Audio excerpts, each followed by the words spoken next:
We're going to give our honor we can to the late Brian Wilson, who just passed yesterday from the Beach Boys, and the very poor line pun about being in the Balkan Peninsula, there a place called Kosovo. So now hopefully you'll have Kokomo in your head for the next couple hours. As Kosovo is in the news, as they have agreed to take a U.S. request to allow up to 50 migrants deported from the United States per year.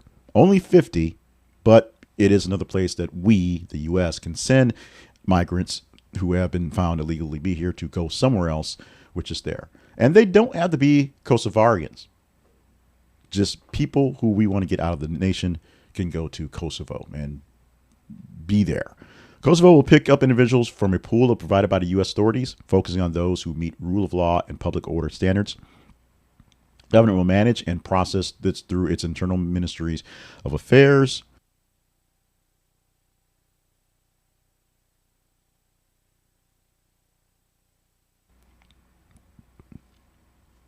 The nation emphasized its strong alliance with Washington, and they said this deal reflects a deep relationship that they have that began with U.S.-led data intervention back in 1999, which paved the way for Kosovo's eventual independence in 2008. The decree for this echoes a prior deal with Denmark, where Kosovo agreed to host foreign prisoners in return for about 210 million euro. It also follows talks with the UN on return hubs, that's a quote, for asylum seekers, fitting with the strategy attracting international arrangements.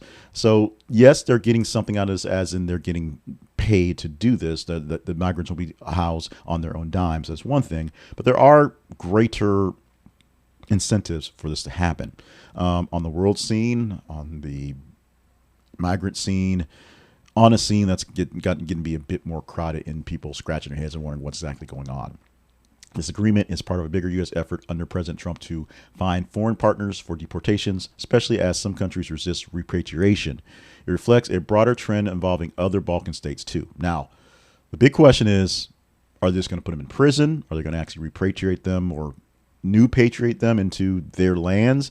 Give them a chance, because we're kicking out people who are in our nation illegally to go to other places. In some places like El Salvador, they're supposed to be prisoners, and they're just going to stay there and be prisoners and just live out their time in jail. In other places, they can be, members of society to actually get things done.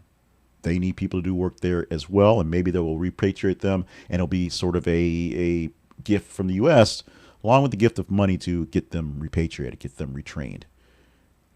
We'll have to find more places to send more of these people, because they got to go somewhere, and many nations aren't taking back the folks from their nations, from their countries. We'll see how this plays out in the future.